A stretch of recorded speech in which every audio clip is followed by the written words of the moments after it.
to the second channel where I'm not going to edit my voice at all. Hello. But today I'm going to go over my favorite releases of June of 2022 in K-pop and Korean releases in K-hip-hop and everything I'm listening to through this month, because I noticed I don't really tell you guys this unless you're in the streams at twitch.tv/CarKpop with me, or if you're in the Discord and I actively say it. So this is a way to know who I'm listening to and know what I'm enjoying each month. So here's my recap for June, the stuff released this month, and I'm just using one track per album released. Usually it's the title track that's my favorite, sometimes it's not, but here we go. Let's dive into this. We're going to start off with Youngjae and his song Sugar. This is my bias in GOT7, if you didn't know that. My ultimate bias at one point. I absolutely adore Youngjae's voice, and it was so good hearing this song and hearing Youngjae go off, because his first release I wasn't a huge fan of. It was kind of bland. This one felt so much better to me. It felt so much smoother, I guess,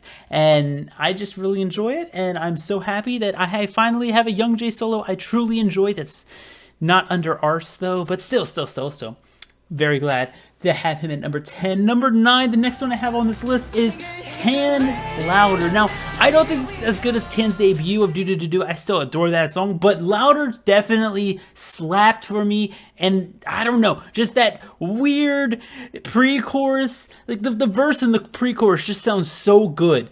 And then they have this slow down into the chorus where it just breaks down and goes do do do do do do. I don't even know, but it kind of hits for me. It works for me. I really enjoy listening to it, and I don't know what else to say. I like Do Do Do more, but Louder definitely was a good comeback. Next up, we have LOONA's Flip That. I actually really like this concept change for LOONA because I was getting really bored of that girl crush concept, because it's so oversaturated now in K-pop, and Why Not was great and all that. I wasn't a huge fan of PTT, but they came out with Flip That now, which has this more innocent vibe to it, and it hit for me. I enjoyed that, and it was catchy, and it just was a refresher for me for LOONA, and I really enjoyed Flip That from LOONA. Now, next up we have another group that starts with L of Lapillus.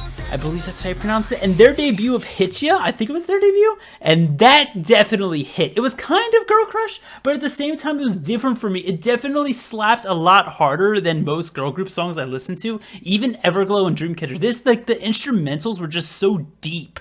It was just such a beefy song to me, and I really liked that. Lapillus hit that. And then 6, we have Kep1er's Up.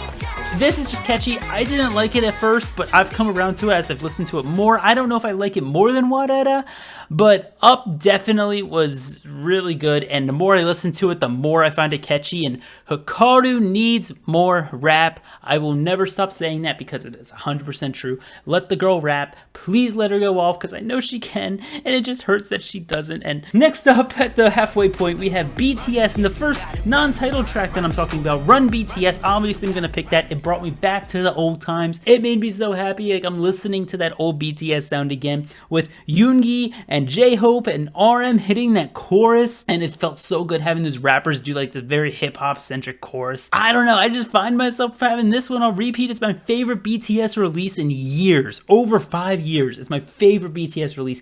Yoongi goes off, J-Hope goes off, RM is there, and the rest of them are just sounding really good too, and I absolutely adore the song. It brought me back to the old days, and I'm so glad BTS did that, and I hope they can do more like this when they come back together. Next, I had Gwangil Jo Compensation with Geiko. This song, just classic Gwangil Jo. I don't know what else to say. His verses just sound so much like him from a year or two ago even, and it's just a hard-hitting song.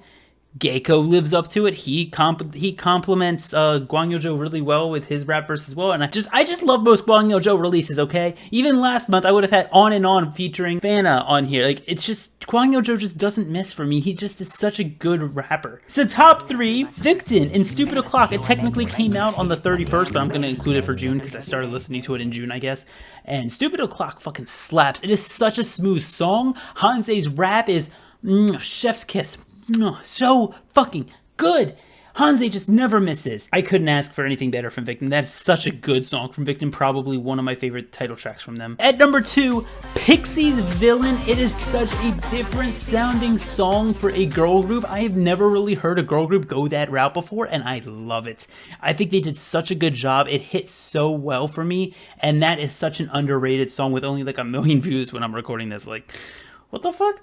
And then number 1, my favorite song released this month, and is from Big Naughty and Bridal Chorus. Now, this isn't the title track or anything, I wish it was, but it's just such a weird song that I love. It's this mix of strings and Big Naughty vocals and rap, and then this weird Debo section that kind of fits because Big Naughty kind of screams in it too, which I don't know, but it's just, it works. It works for me. And yeah, there's my June 2022 recap. Let me know what you guys listening to from Korea down in the comments below.